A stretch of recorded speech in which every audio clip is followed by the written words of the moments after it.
But first, I'm not breaking any news to you, of course, that this Prime Minister loves to have it both ways. In fact, we've even gone to we spent a year's production budget on this graphic, each way Albo, because he'll say one thing and then he'll do another, and sometimes it'll be, one day and then another day, sometimes it'll be a week and another week. This one a little bit different. As you know, the new Governor-General is apparently so amazing, is such a great friend of the Prime Minister, that she's going to get an extra $200,000 when she eventually takes over the role in just a few days' time. Now, as we know, this is the ultimate captain's pick to decide who is the person with the power to sack the government. After all, that is one of the key roles of the Governor-General, and the more they like you, the less likely that's going to happen, regardless of what happens in the Senate, regardless of whether you are in a minority government position. But of course, this Governor-General, as everyone knows by now, is going to get paid an absolute botza. Now, the current Governor-General earns less than the Prime Minister. The new Governor-General will earn more than the Prime Minister. The Prime Minister now is at about 500 and something. He goes up to 600, which means let's bump it up. There's a lot of ribbons to cut. Well, why do I mention each way Albo? Because apparently this is all great, all above board, all good, all with the times, all, yay with the sisterhood. Problem is, it's not always been the position of old mate Anthony Albanese that the highest office in the land, even more significant than the Prime Minister's, should receive major bump-ups in money. Now, we are talking today about a Governor-General that he has appointed that will end up getting $200,000 more than their previous Governor-General. Well, let's go back to 2003. David Hurley was the man who had become our Governor-General, and there was a conversation about how much that person will end up being paid. Now, the hike was about $50,000, and guess who was blowing up and going off like a two-bob watch? Because the pay rise was $50,000 as opposed to when he's in charge and it's $200,000. Well done to whoever dug this up today. The Governor-General will receive a $55,000 pay rise, or more than $1,000 a week. There's a big contrast, Mr Speaker, with average Australians, and average Australians will be concerned about a bill increasing a salary of $55,000 in one hit. Because in contrast, 1.7 million low-paid workers were awarded a pay rise of $15 to $17 a week in the latest Industrial Relations Commission safety net wage case. So he was either wrong then, or he's wrong now, or he was believing it then and he's lying now, or he was lying then and he's believing it now, or he was lying then and he's lying now. Either way, each way Albo. $200,000 is fine as an uptick in the Governor-General's pay. $50,000, well, it's an absolute offence, isn't it? I'll work on the voice. Now, a little more about the big change that is coming when it comes to vapes. Now, of course, Australians have given up, generally speaking, on smoking, but there are those of us that are still stupid enough to do it. But the big fear about vaping is that it is a brand new generation of people that are learning how to put something in their system that's terrible, that's not natural, and therefore it must be banned. We have legislation before the Parliament today, which will be debated in the Senate when we go back to Canberra in a couple of weeks, that seeks to ban the sale and the supply of these products. But then they decided not to ban the sale of these products because it was a way of getting something that the Greens wanted. Now, of course, the Greens, they don't want to disappoint the young people, especially the ones that love a good old vape, that can, do the double dragon and the smoke rolls and all the rest of it. No, the young people, and they vote Green, so they wanted it to be still having some action. Sure, not, lovely apple and cinnamon scrolls and whatever the other flavours are that some bloke will sell you underneath the counter. So, of course, you are now going to be available to get your vapes. This is a significant amendment that we will be proposing to the Senate, but one that very much keeps faith with the original intention of our reforms, which are to wipe out the recreational vaping market, to wipe this out from retail settings and to return this product to its original intention. We're just making it up as we go. This is a really good thing to do. This is a really good thing to do. $50,000, terrible. $200,000, great. Good luck keeping up with any of this. Of course, the expectation is that you don't. That, you're just walking around, counting down to the next big footy game, distracted by whatever song you've just heard, flashing out of a fast fashion shop. But for the rest of us who've got something between our ears, you've got more than I do, we know. Mine's mostly cholesterol. But you are able to see and able to remember that they said something completely different. But that's not the real thing that I want to focus on, because as you know, we're going from the vape shops, which basically will be being shut down as soon as the 1st of July, and the place where you will be able to get a wide array of flavours. It'll be nicotine, mint or menthol, and that place will be your friendly chemist. Yes, the thing that kind of works like a cigarette, but because it's not a cigarette, it's now a way of getting off cigarettes, but it's still got nicotine and it still produces smoke, which means technically the person sitting next to you wouldn't really like it as much as if I was sitting there with a Cohiba. Anyway, follow along as you will. Now, we put some calls in today to the Health Minister's office, and geez, weren't they happy that it was us calling? Now, I don't know whether code names were used and whether this program was announced or whether they had to go, it's someone from Sky News. Can we just ask a quick question? Who knows? But we did get something out of them, which is, OK, how does this system work? Because under the new system, after October of this year, you won't need a prescription anymore. You just present yourself as if you're buying the cold and flu tablets, and you go, oh, hang on, hang on, once I've got me, hang on, I think, yeah, there it is, there's me driver's licence. Yeah, two packs, thank you, I feel a bit. So apparently, how does this work now when it comes to the vapes? Well, as I say, we called the Health Minister's office, and this is the best that we can work out. You can buy a month's worth of vapes at any one time. But here's the fun bit. How do you work out how much is a month's worth of vapes that you'll be able to get from your local chemist? Well, of course, that's all in the eye of the beholder. You see, apparently the way that this is going to work is that you, customer, will go to the chemist and you will tell the chemist how much you would normally smoke if it was a cigarette or a cigar or pouch tobacco or all the rest of it, right? That's the plan. In fact, the actual quote we have from the Health Minister's spokesperson was, this is limited to a 1 month supply dependent on the person and their current nicotine intake. It's a limit on the nicotine concentration and also the quantity. So, OK. Now, smoking bad, right? Smoking bad, smoking terrible, advocating it on television, really naughty, right? Health Department got in touch with us and said that, post it, get rid of it, OK? I am not advertising smoking. So let's just pluck a number, right? Let's say I have a cigar a day, all right? So a cigar a day, 30 days, 31 days equals 1 vape, 2 vapes, because the hit of the tobacco is a little different than somebody who might be having a packet of cigarettes or somebody who's having a packet of cigarettes a day or 2 a week or a carton a month. I don't know. But obviously there'll be,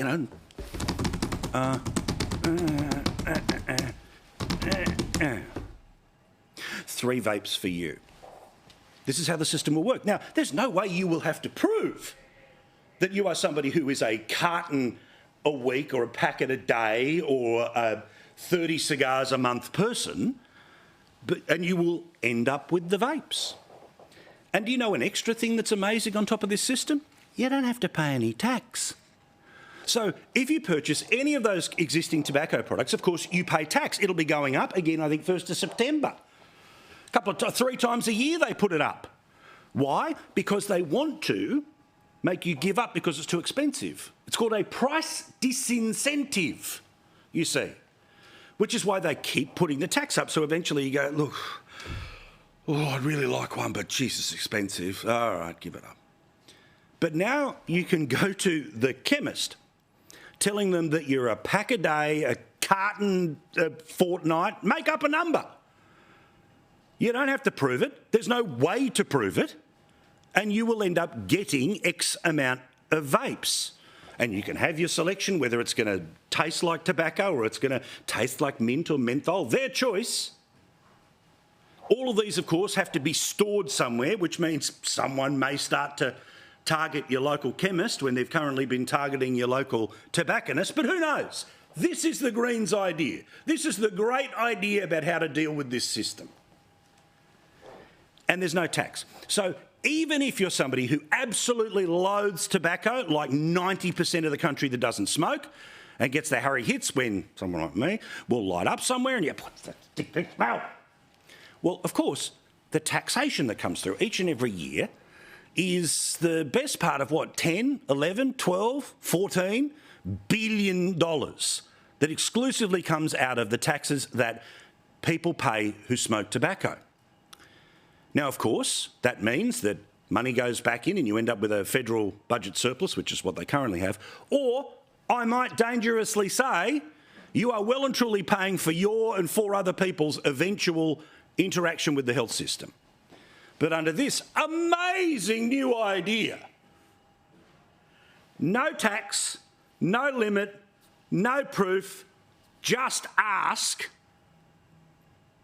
and you could end up with enough vapes to get you through the month and maybe a few spare that I will predict some dodgy people will end up selling on a new black market. Equally so. Just questions I don't know, and nobody. Why have any details about this? Are we picking one company that makes these things now? If so, we'd like to know so we can all buy the shares, right? I'd love to know, is it 2 or 3 companies, or are we basically handing the Australian non-tobacco smoking market to one company? And if so, which company?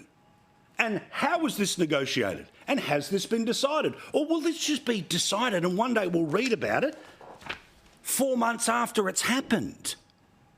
Now, again, I think there is a sensible solution here, which is the use of vapes, but I believe that they should be regulated like tobacco is, and it should be taxed like tobacco is. It can be sold in the same places and obviously in the same way that the law currently exists, that no one under the age of 18 can purchase them. But yes, are there times? Yes, of course, there's times where it happens. But you need to have massive penalties and massive enforcement. But instead, under the Labor policy, which has gone from full banning to make up how much nicotine you normally smoke, and the chemist has to give you a month's worth and you declare how much the month is worth of nicotine. Nothing to see here. Nothing at all. Now, of course, for the Greens, they think it's all about harm minimisation. Using vapes won't be criminalised. That will help keep it out of the police and court system, make it a health issue. You'll be able to buy vapes via a pharmacist after having a conversation with a pharmacist.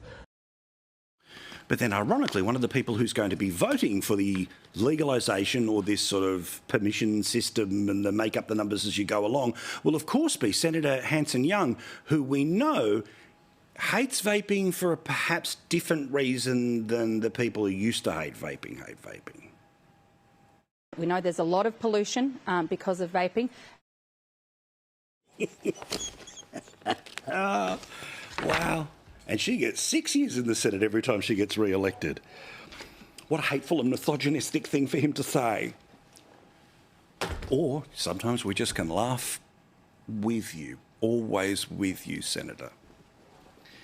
Now, one of the things that I think makes the Labor Party a successful political organisation is that regardless of whether you like what they're doing, if you're part of the team, you have to pretend you agree with everything that they're doing.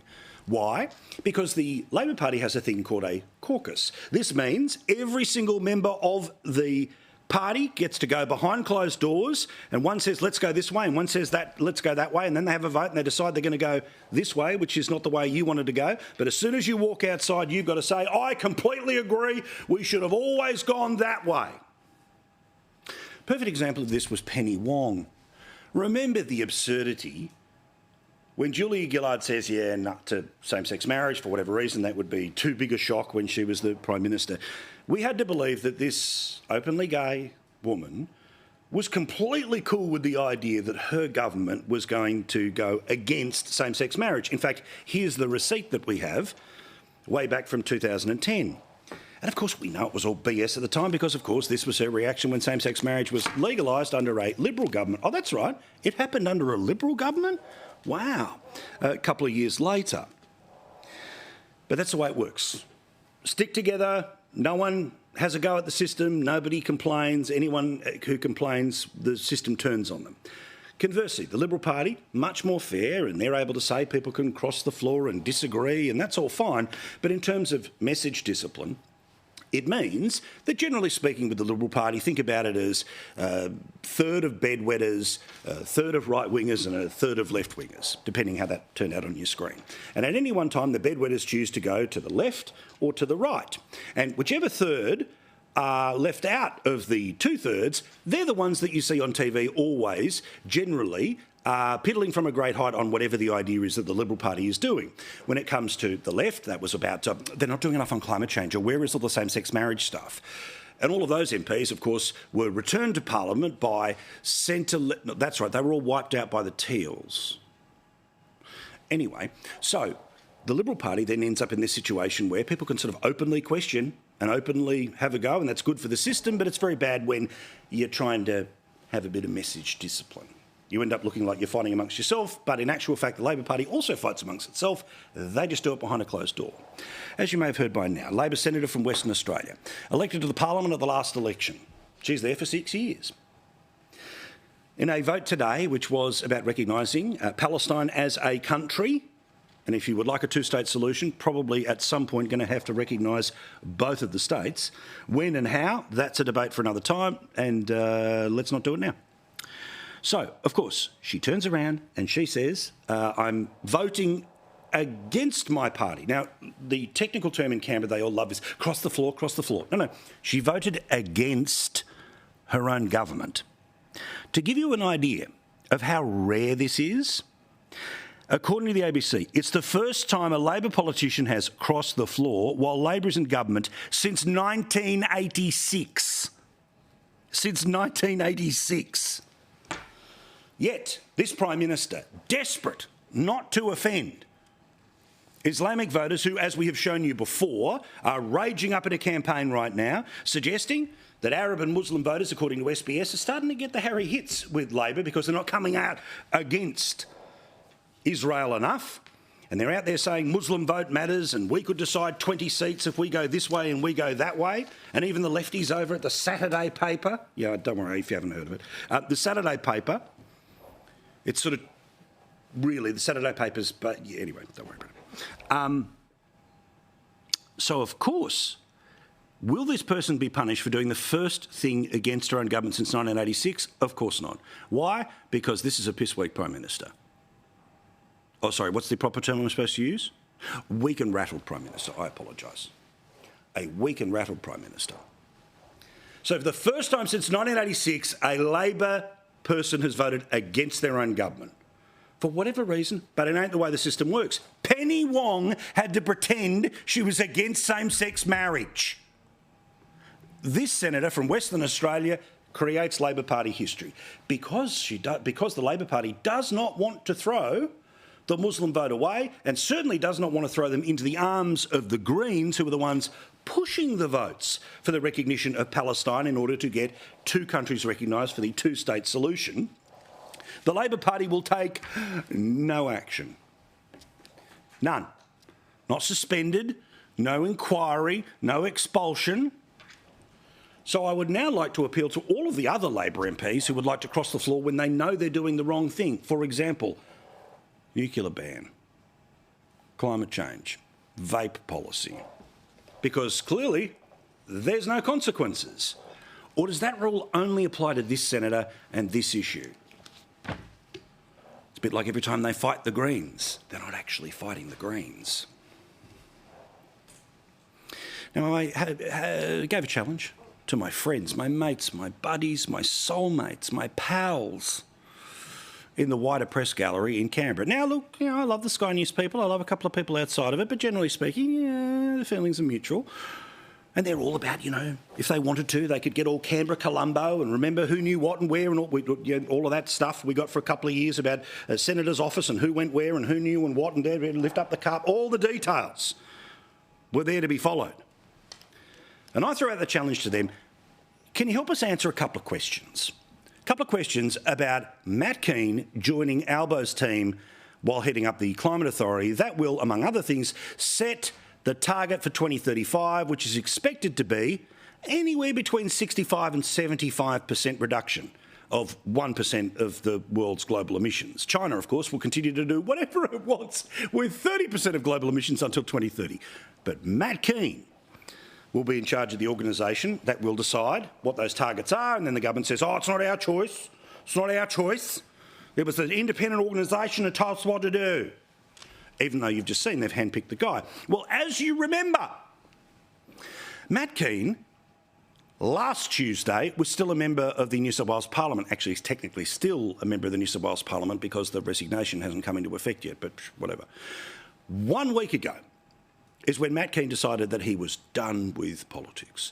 He was moving on to a different role. And we had 5 questions that 1 week later, if he turned up, now working for the Albanese government, that maybe there's a few, what did they used to say, questions to answer? Wasn't that the one that Katie Gallagher and the Mean Girls always used to ask during the stuff from a couple of years ago? The Prime Minister has questions to answer. Well, here's a few questions to answer. When did the government know that the current chair of the Climate Authority was going to go? Did the government interview any other candidates to replace this person? Did the government approach Matt Kean, or did he approach them? If the government approached, when did they approach? And failing all of that, are you okay if we send this thing off to the National Integrity and Corruption Commission to have a look at?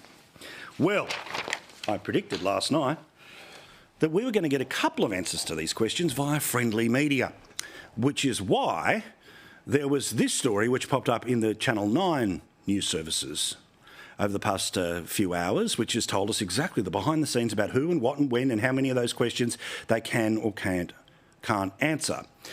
Now, to give you an idea of the poetry that was built around this beautiful meeting of a Liberal renegade and a Labor Prime Minister at the top of his game, I would like to invoke an impersonation, or dare I say, channel the spirit of one of the greatest performers Australian radio has ever had. Do you remember Richard Mercer, otherwise known as the Love God?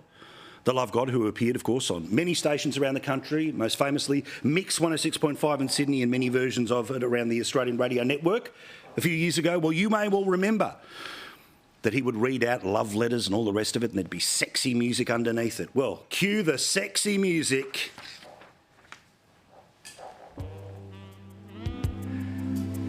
Because I got a story to tell you. Hello everyone. Are you enjoying yourself this Tuesday night on Sky News?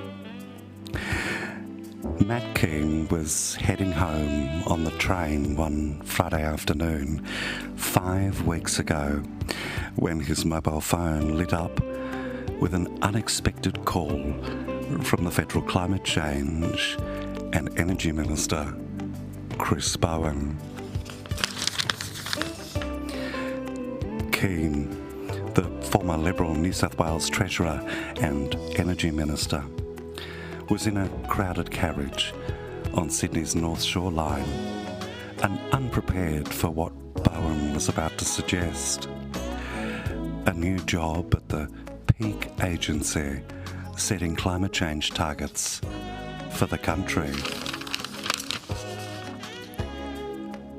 Bowen had to wait for Kean to hop off the train at the next stop and find some privacy at the far end of the Chatswood station before they could talk undisturbed about a role that would outrage federal Liberals and Nationals who believe one of their own has just joined the enemy.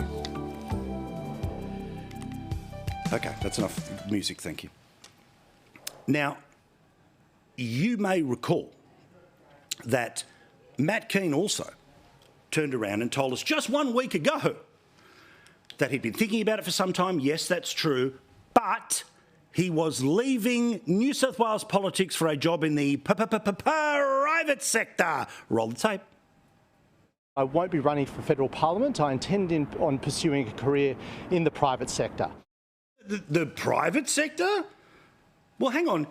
Hadn't 5 weeks earlier you started a conversation with the Climate Change Minister about getting a job in the government sector and ending up switching from an apparent Liberal loyalist to now the left-hand man, helping set the climate targets that your own party presumably will argue against at the next state election? So we now have a couple of very clear answers to our 5 questions, and there's a reason that the 5 questions matter. The first one, well, it remains sadly unanswered, which is, when did the government know that the current chair was leaving? Also unanswered is the question of, did the government interview any other candidates? We now know that Bowen spoke first to Kean, because I'm pretty sure Chris Bowen's people weren't informing the Sydney Morning Herald today about where they were on Chatswood Station one lonely and cold afternoon. The job was discussed not in the past 5 days, but in the past 5 weeks. And I stand by my idea that this thing should go off to the Federal Corruption Commission. Why? Because let me explain in New South Wales that it is a crime in New South Wales to induce somebody to leave the parliament. This is with a position in the public service. Now, whether it was the public service of the same state the person was a politician in or not, that's up for debate. I am not playing a lawyer on television, but I do remember that a New South Wales Premier had to resign because of this exact type of thing, that a member of parliament ended up coming out of the parliament. This is something that I think is going to be before, if not one, perhaps 2 corruption organisations. They may, of course, dot all their I's, cross all their T's, be more perfect than blokes who walk on water. But here's the reality. Today in the press, we learnt that 5 weeks ago, there was a conversation. 5 weeks ago, the job was being suggested by someone.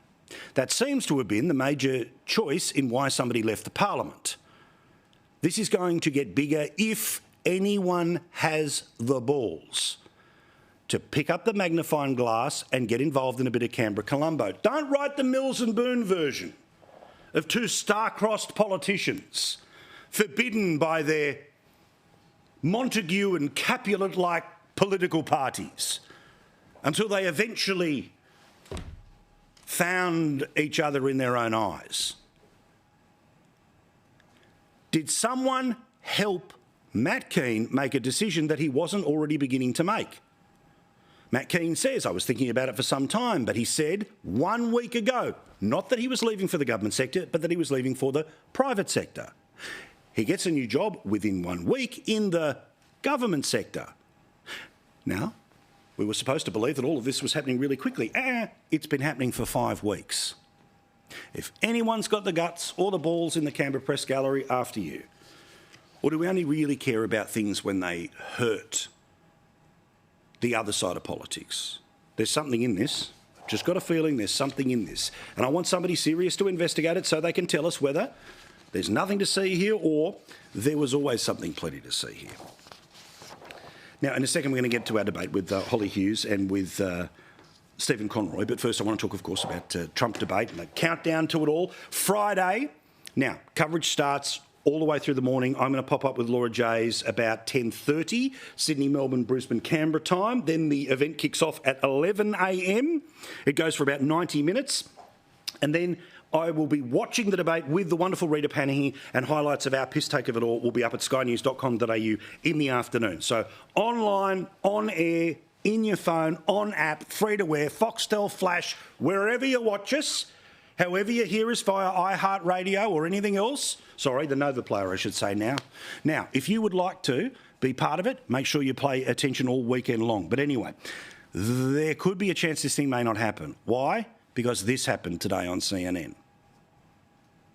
Well, first of all, it takes someone 5 minutes to Google Jake Tapper, Donald Trump, to see that Jake Tapper has consistently, we're going to stop this interview if you're going to keep attacking my colleagues. Adolf Hitler. Ma'am, I'm going to stop this interview if you continue to attack my colleagues. I would like to talk about Joe Biden and Donald Trump, who you work for. Yes. If you are here to speak on his behalf, I am willing to have this conversation. I am stating facts that your colleagues have stated in the past. Okay. Now, I'm sorry, guys. We're going to come back out to the panel. Caroline, thank you very much for your time. You are welcome to come back. Now, that was like a Bill O'Reilly thing, remember? Cut his mic, cut his mic, cut his mic! And that was terrible. But this, of course, was somebody who is the spokesperson for one of the two people who is going to be debating. Now, of course, that person is answering every question with, it's rigged, it's rigged, it's rigged, it's rigged, but still, that's what they're saying. Why do I say that there's a chance this thing may not happen?